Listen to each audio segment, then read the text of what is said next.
Hey everyone, Curse Deck Builder here, making our way to 10,000 decks assisted, and today we are looking at Missy, and we're going to look at how we can build her. Are we building her into Group Slug, into an Artifacts deck, into some kind of sacrifice synergy or reanimation? Well, we have a lot of options, and we're going to take a look at some of those options. So this deck comes to us from Lexa, who says, this is an artifact-based Group Slug deck. This is an archetype I'm not the most familiar with, so there may be some real obvious things that I have missed, and may have some choices in here that are in the wrong direction. Hope you find this interesting, and then the link to the deck. There is a lot of directions that are being explored in this deck, and we're going to go over them. But before we do, this is a great time to remind you that if you'd like to send me one of your own decks, you can do it in the video description down below. And if, like Lexa, which I forgot to say, this deck comes from Lexa as a donation, thank you so much, Lexa. But if you too would like to bring your deck to the front of the donation queue, there is a link down there below. And of course, if you want to take a look at the deck list, it'll be down there too. So, this episode is going to go a little backwards. I'm going to go over our commander, and then I'm going to go into strategy and my additions first, and then we're going to look at the deck second. And I think you'll understand why as we go through the deck. So who is Missy, and what do they bring to us as a commander? Missy is a 6-mana Grixis that's blue, black, red, Time Lord Rogue, a 4/5 creature. And Missy has two very distinct but very, very important pieces of text. The first one says that whenever another non-artifact creature dies, return to the battlefield face down and tapped under your control. It is a 2/2 Cyberman artifact creature. And then the second ability is at the beginning of your end step, each opponent faces a villainous choice, which means they just make a decision. Either each artifact creature we control deals 1 damage to that opponent, or you draw a card and chaos ensues. Chaos ensuing being in Plains Chase, the second ability on every plane. If you know Plains Chase, there is a 1 in 6 chance of leaving a plane, and there's 1 in 6 chance of activating the plane you are on. So every time you draw a card, that villainous choice side, you get to activate the plane if you are playing Plains Chase. Because it wasn't mentioned in the notes, and because, I don't know, a lot of people have strong feelings about Plains Chase, I am going to suggest we're going to ignore the Plains Chase aspect of the card. So, looking at only the first two abilities, we have a lot to think about. And that's the thing that I think is really, really tricky about Missy, is that she does a lot. See, each half of this card I would have been fine with as the only text on a commander. But together, well, we have a really strong commander, but we also are pulled into a lot of directions. So our first half is kind of a creatures stacks element, in the sense that as we destroy creatures, we will gain those creatures to an extent from their side of the field or our side of the field to our side of the field. That's a weird way of wording this, but whenever our creatures that aren't artifacts die or are obviously non-tokens, or opponents' creatures that aren't artifacts or tokens, we will be assembling them on our side. In fact, there's a bit of a nombo in here in the deck that I'll point out later that it's really specific that we need these creatures not to be artifacts. But it's a really clean way to just accrue value from removal, especially when we think of sacrifice-based removal, because something like Plaguecrafter, well, let's just assume each of our opponents, for the sake of argument, has one creature that's not a token and not an artifact. We play Plaguecrafter. They each sacrifice their own creature. We sacrifice Plaguecrafter, and all of a sudden we have 4 2/2s on our side. That's incredibly powerful. But then Missy's second ability says at the beginning of your end step, each opponent has that choice. And so it's more about, accruing our own artifact army. And so you can build that deck by going really deep into artifact creatures, producing as many as possible, and taking advantage of that choice. Now, the last thing I'm going to say about the second part is the choice is kind of one-sided. I guess the idea is this. How much damage do you expect your opponents to be willing to take before they allow you to draw a card? And this is a bit of like a smothering tithe, a ristic study, do you pay the tax kind of situation. Because I would suggest after you have about 5 creatures, people are going to be incentivized to let you draw the card instead of taking damage, especially if you are pressuring them, with the creatures that you have by attacking them. So this is an interesting kind of situation.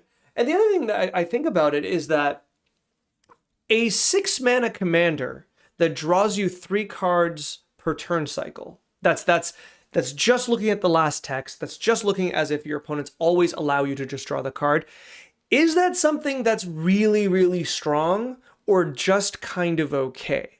It's a hard thing to kind of note. When you have like 10 or 12 artifact creatures, Missy just reads draw 3 cards at the beginning of your end step.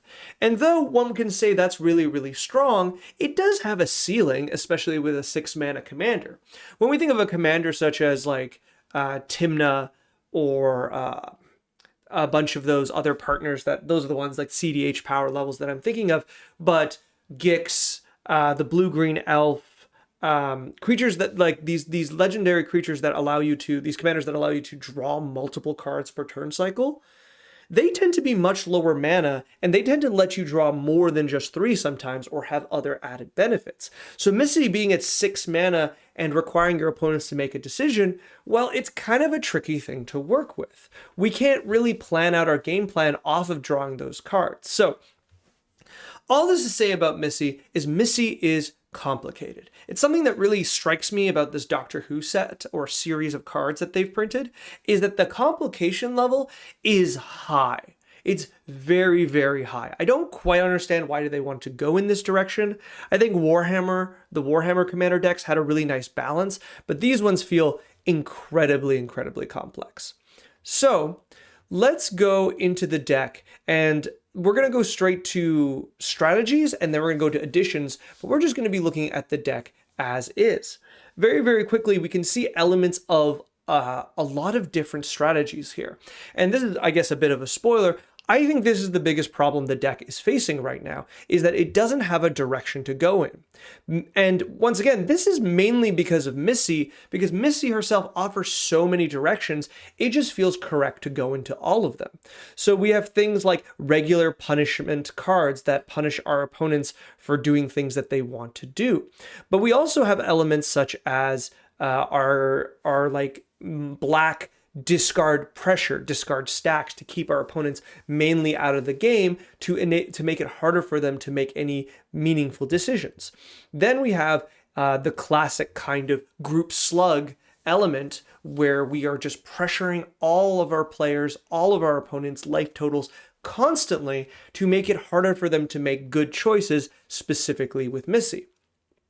All that not to even mention our artifact creature synergies that allow us to just get a little more out of Missy every single time. But there are so many of these different things, and they are not all even. I will also note, I feel like our deck builder, Lexa, I feel like you really, really like the Universes Beyond and alternate arts, because I feel like almost every single card has an alternate art or is a Universe Beyond card. And though I do see that like nowadays we have so many different versions of this, I think there is a limit to power level when you build this way, or cohesiveness. So with that in mind, we're going to definitely kind of try to see what strategies are offered. I'm going to suggest a few cards for each strategy, and then we're going to come back into here and we're going to try to make general cuts, or at least look at what are the weakest parts of the deck at this moment and what we can do to kind of work around it. So the first 3 cards I'm going to suggest are actually cards that I just assume absolutely need to go into the deck no matter what. It doesn't matter which version of the deck you're playing. And let's do the little more relatively calm one, which is Skirk Alarmist. So Skirk Alarmist is very, very simple. It turns a face down creature face up as long as you control that creature. And then at the end of the turn, you sacrifice it. This is really interesting because this is a form of reusing your creatures.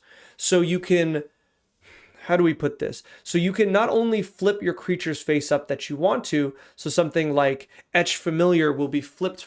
So when Etched Familiar dies, it has its trigger. It turns into a 2/2 Cyberman. Then you flip it face up. It gets to attack, or it's just around, and at the turn, it dies, causing its trigger to happen again, and then flipping it back face down. Actually, no. This card shouldn't be in the deck because it's an artifact creature, and therefore will not flip face up.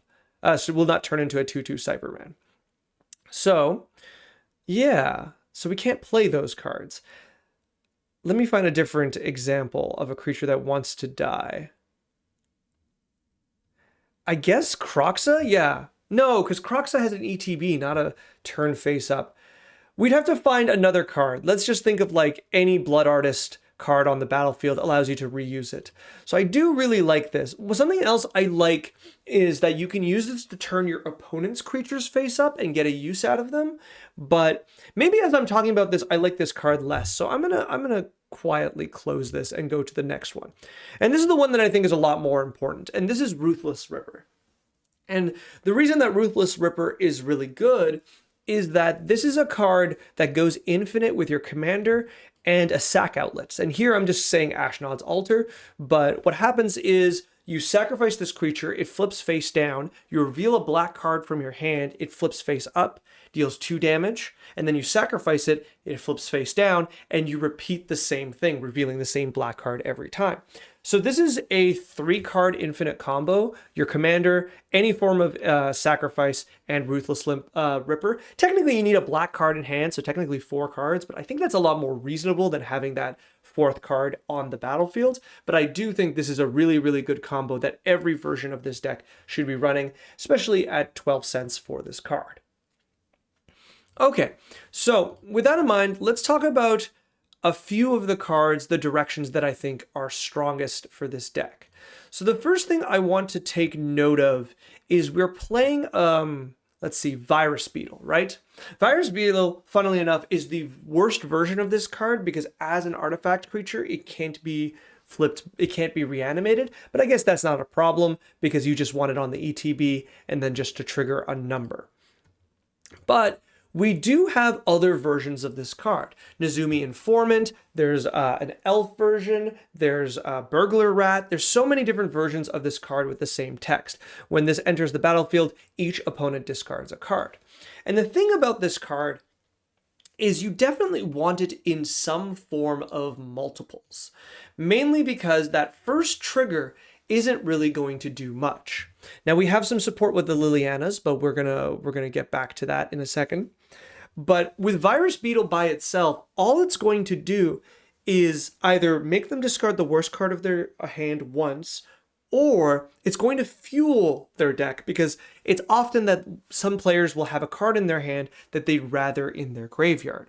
So with that in mind, that first application is actually the worst, so you want more.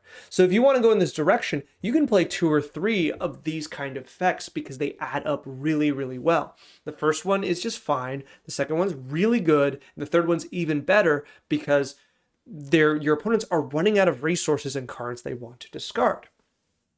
But after which, we have a bunch of cards in enchantments that kind of really back up this ability. And the ones that I always suggest are Oppression, Bottomless Pit, and Painful Quandary. What's really good about these cards is that they know not only do they work towards this group slug effect, they're balanced out by your commander because your commander lets you draw cards, and finally, they're balanced out by pressuring your opponents into making bad decisions.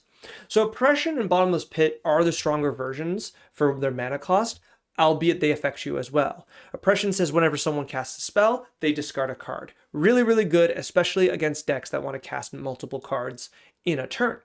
Bottomless Pit, on the other hand, is a really, really good pressure tool because it just enables your opponents to lose a card out of their control every turn. Now, you are dealing with the exact same thing. There is a bit of a downside there, but it's important to note that like the effect of 3 random cards on the other side, and your 1 random card will always tilt in your favor. So this is a very, very strong card. And then finally, Painful Quandary is just, a general almost group slug card in the sense that, well, it's only on your opponents, but it really, really pressures their life total and their hands, putting them into positions that they're having a really, really hard time making decisions. Every time they take 5 damage, they're running out of cards and they're running out of ability to cast spells. When an opponent has taken enough damage from Missy, from Painful Quandary, from sulfuric vortex type spells, they can no longer cast spells with impunity, and therefore they just basically have to pass some of their turns. And that's the strength of this card. So these are the cards that I think, these 3 here especially, are incredibly powerful with Missy in that kind of group slug deck. Both of these cards work really, really well, obviously, with both Liliana Waker of the Dead especially, but both of them regardless, because it just propels the pressure at your opponents, forcing them to make some decisions that are very, very difficult. Then, on the other hand, I'm not going to go through a lot of these, but I feel like we're really missing what are classic group slug cards. So simple things like Spell Shock, whenever a player casts a spell, deals 2 damage to that player, almost like Oppression, but in red. Or Zozu the Punisher, that deals damage towards players who are just trying to play lands. And there are black creatures and enchantments that do the exact same thing as Zozu the Punisher. So there's so many angles of punishment that I feel are very, very much missing here. Mana Barbs, the Blood Moon style effects, or the War's Toll style effects that pressure our opponent's mana bases and pressures their life in these kind of ways. These are the cards that we commonly see in Group Slug, and they seem to be missing here, right? Instead, we have cards like Descent into Avernus, which, though is a very strong card in treasure decks, is kind of just okay here because it can't by itself, and what other cards are around, it's just not providing enough pressure, right?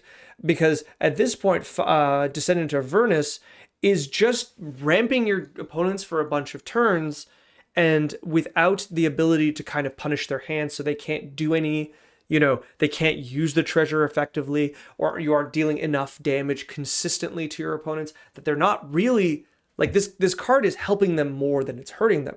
Because you have to think about this card in reverse to Bottomless Pit. Think of it like this. Both Descent into Avernus and Bottomless Pit have an upkeep trigger that affects the whole board. Now, they trigger different times, but let's just think of them. Let's just think of this card, actually. Let's take a different card. Let's look at Necrogen Mists. At the beginning of each player's upkeep... Oh, no, that is the one. What is the other guy? Beginning of your upkeep, each player discard. There we go. Cunning Lithomancer. Let's ignore the fact that one's a creature, one's an enchantment, but on your upkeep, there's an effect that affects all players, and it's always equal, right? It doesn't matter how many treasures you all get. I mean, it does in a second, but we'll get there in a second. You get the same amount as each player, and you take the same damage as each individual player. Just like here, as Cunning Lithomancer, each player will discard the same amount of cards. But you can notice there's just the core imbalance is that Cunning Lithomancer is always a 3-for-1 deal as long as players are discarding cards.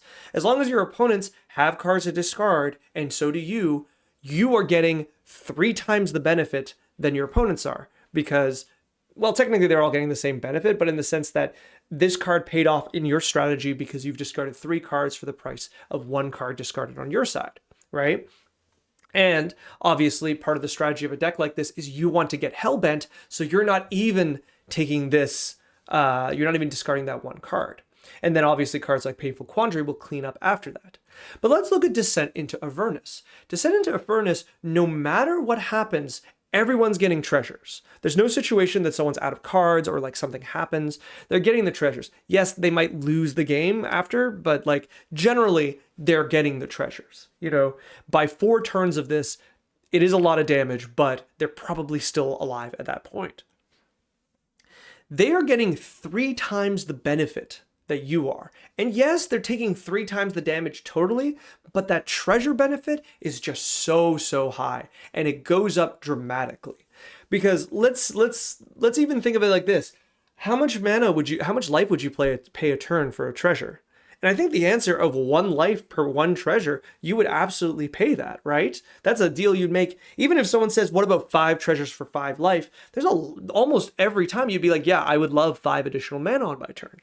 So with that in mind, like, you're giving your opponents, like, yeah, you're doing 15 damage, but your opponents are getting 15 additional mana, and that will always outnumber the 5 damage you take and the 5 treasures you're getting. So this card, I really like it, but you need the pressure. So, sorry, I went on a bit of a side tangent here, but it feels like we're just missing a lot of the pressure cards here, right? We've got some nice kind of like Court of Ambitions here, good to pressure hands a little more. Court of Embereths here, which is a good, just another kind of Missy thing, but at the same time, you're giving players Monarch. It's not really a group slug card. So these kind of group slug elements are just kind of missing here. It feels like this deck is not quite sure where it's going.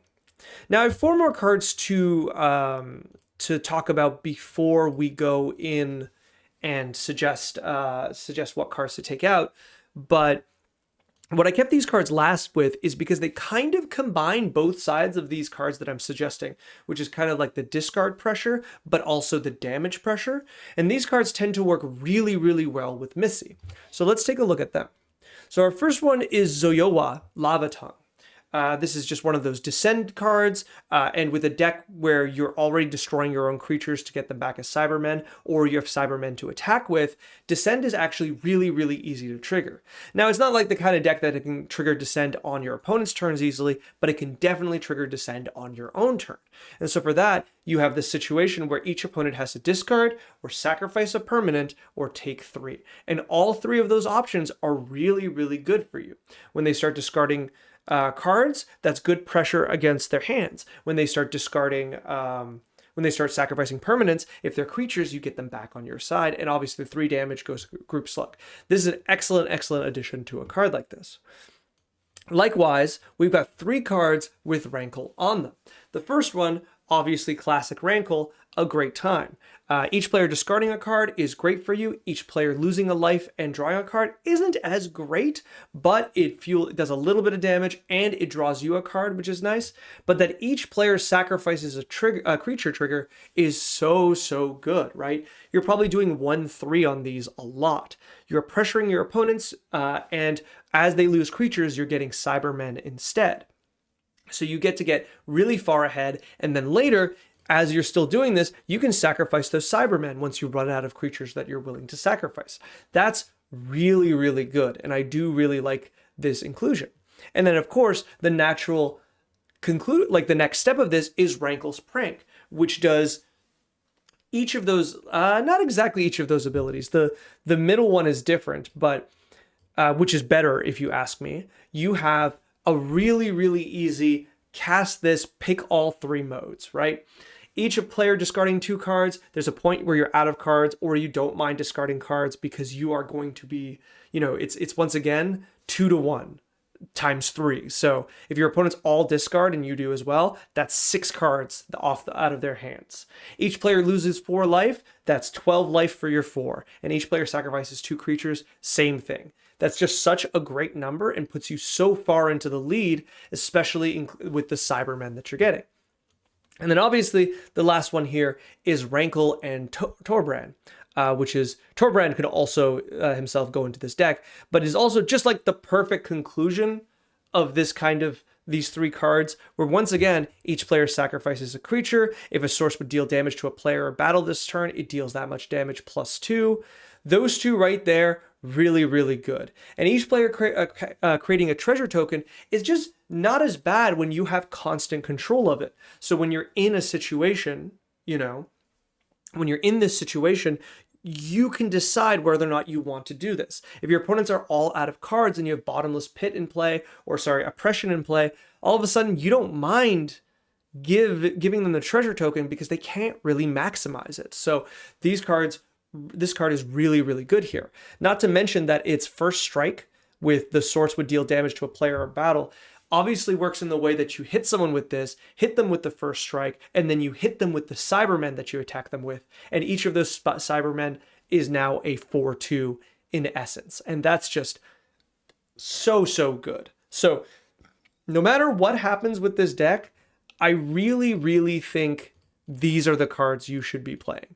100%. These last red-black ones, the Rankles, Zozua, and then obviously some more group Slug.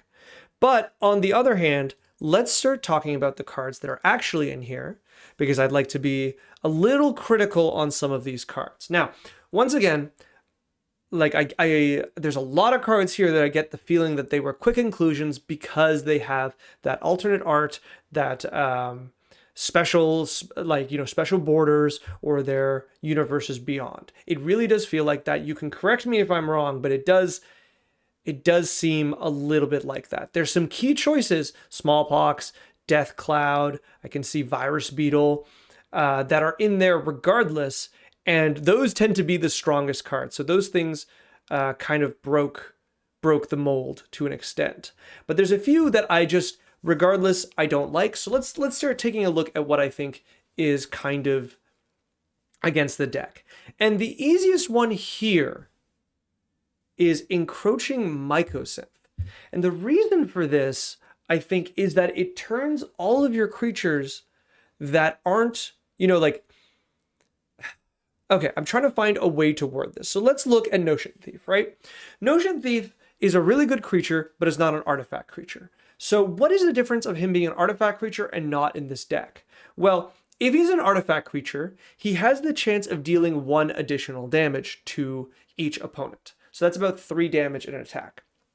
But if he is an artifact creature, if he isn't an artifact creature, if he dies, which is incredibly likely because it's Notion Thief, he comes back as a 2/2. Now, I didn't really see the cards here to support it, but if you have flicker effects, which I would suggest something to think about, you could flicker that creature and get him back as a Notion Thief, right? And I think that's very much so the angle you should be approaching this. And with that in mind, I don't want my creatures to be artifact creatures, right? And I think the other thing is, like, once you have this down, the first half of Missy's text doesn't really do that much. It only triggers off of your opponent's creatures, but the main place you should be getting your creatures from is from your own deck. And, like, think in the sense that cards like, where are we? Plaguecrafter just get obscenely worse because you play Plaguecrafter, and because she's an artifact creature now, she just dies. You don't get the 2/2. Instead, you want her to be a 3/2 that dies and becomes a 2/2, because otherwise you're not getting that benefit. So very much so, I think Encroaching Mycosynth is a huge mistake in a deck like this. And that's the one I want to start with before I go to anything else. So going through the rest, Geodrone Dahada just doesn't feel on theme in any way. This, of all the planeswalkers that get worse in multiplayer, Geodrone Dahada is particularly bad because she can't put 3, like, it's not per player, right? Is that she puts a corruption counter one turn after another onto creatures, and you just have too many creatures to give her protection from. So I don't see any point ever for you to be able to use her ultimate. And in addition, it's like, you know, with board clears and stuff, you're just not going to get enough corruption counters around. And in the long run, like, it doesn't give you protection from it, right? So you can be like, you can start putting corruption counters onto, like, I don't know, Inkma, like a Blightsteel Colossus, but that Blightsteel is coming at you. It's not going at Dahada. So I don't think this is a really good idea. I think this is just going to get you in trouble really, really quickly. And it is a complicated card to cast. Going further, we have a lot of trebuchets. And I don't quite understand why they're here. So I get how, let's see, group by subtype. So let's look for knight. Do we have any knights? If I remember my alphabet, it's JK, right? No, we don't have a single knight, yet we have the Brimstone Trebuchet that only works with knights. Then we look on the other one where we have Unruly Catapult, which untaps when you cast an instant or sorcery, and we have 5 instants and 5 sorceries, which is far, far too little. Likewise, Fiery Inscription gives you 2 damage every time you cast an instant or sorcery. Once again, we only have 10 in the deck. So this is an angle that the deck is going in that just doesn't go anywhere, right? Because we just do not have the means to support those cards. So the trebuchets almost, or the catapults, I guess. One is a trebuchet, the other is a catapult. Just don't really do anything. Let's see. Another one, Dusk Mantle Seer, also feels really the opposite of what you want, right? Because this is a Dark Confidant ability for all players. And though there are ways that you can take advantage of this, this deck really doesn't want this to happen, right? You have Liliana's, you're pressuring people's their cards in their hand, right? So giving them an extra card, even with the idea of getting that Dark Confidant damage, is just not going to be very useful. You're giving them 3 cards at a time while you only get 1, right? And that's not even including the fact that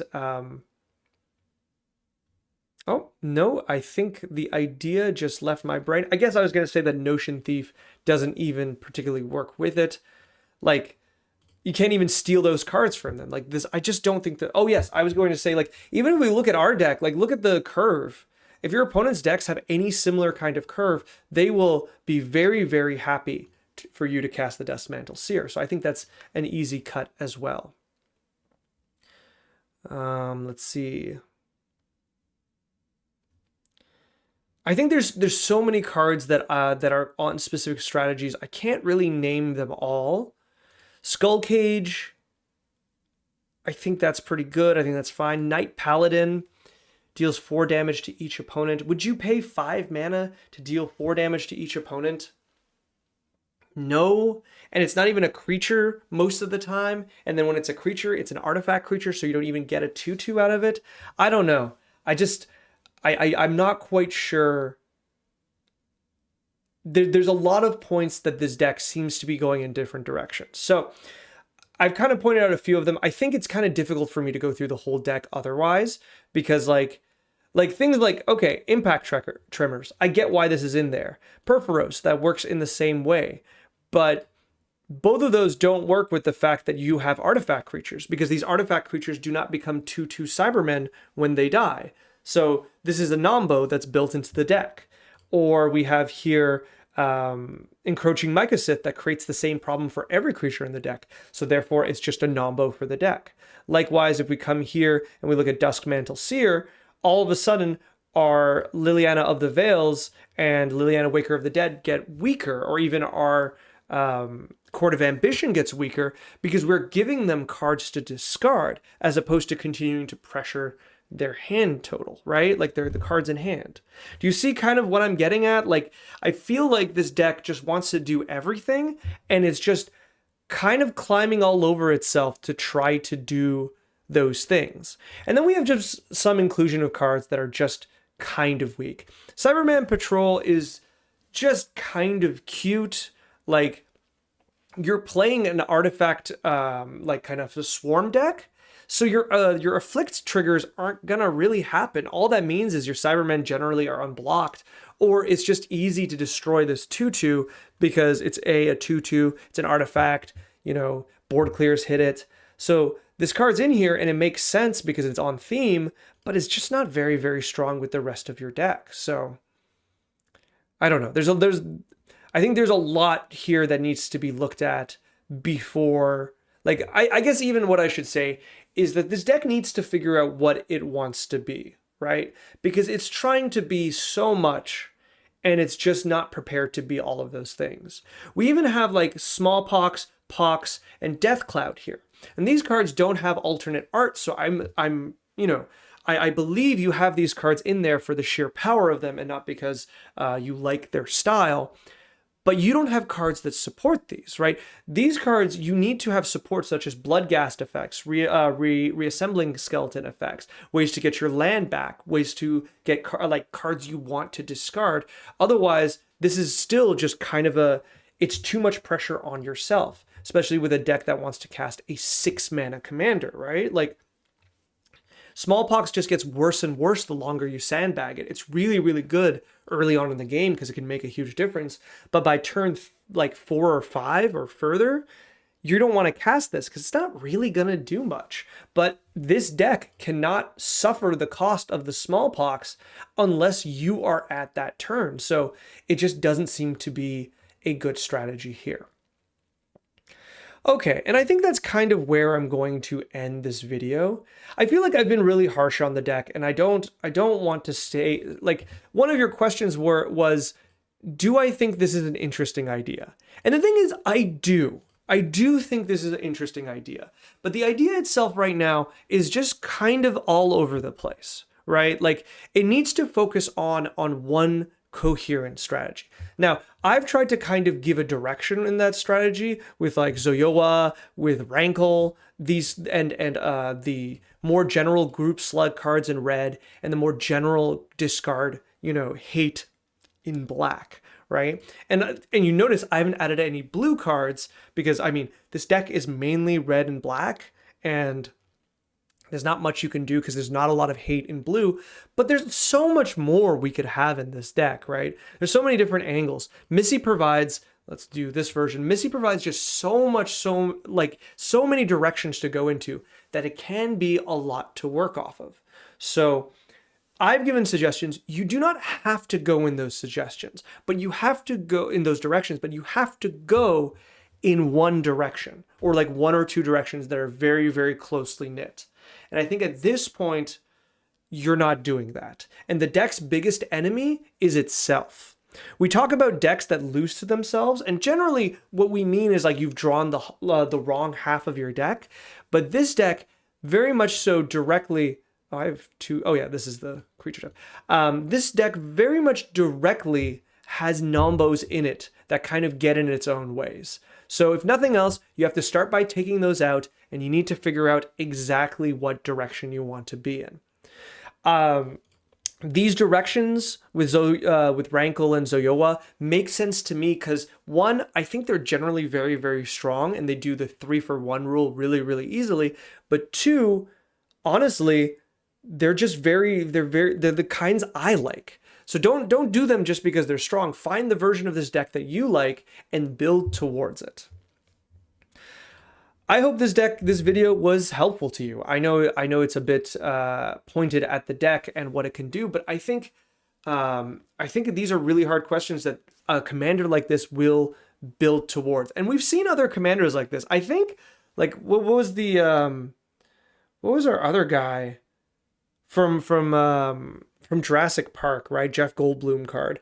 That is almost the same kind of problem, that these Universe Beyond cards are so complicated so that they'll be fancy and people will want to get them and play with them, that they kind of step on their own toes. If Missy was 2 separate cards with both texts, separately and half the mana each, I think those cards would be much stronger and much more coherent. But this version of Missy, it just demands so much from you that can be very, very difficult to build. And I don't think it's your fault for having a hard time. I think it's just how the deck is. But I've kind of gone far enough on this. I'm going to say that thing I always do where I'm going to end the video here. So I'm going to actually do that and say, if you'd like to send me the next draft of this deck, or like if you want to talk more about this deck with me, please reach out. I think there's something I've wanted to do, which is like, it's clear some people have a different expectation of what these deck videos are for. Some of them want a very, very light look and general ideas, and some people want a very dedicated direction, and some people want me to build decks for them. So if these are the kind of things you want a more in-depth kind of look at the deck, you should reach out to me and we can kind of talk it over and find a compromise that we're both happy with. But if you do build another draft, I would love to see it. And you can send it to me with the link in the video description down below. Thank you so much, Lexa, for supporting the channel and sending me this deck. I'm really excited to see where it goes, and I am very interested in what Missy can do. I think it's a very, it's a very interesting commander. All right, like, comment, subscribe, do that whole thing, and good luck with the deck.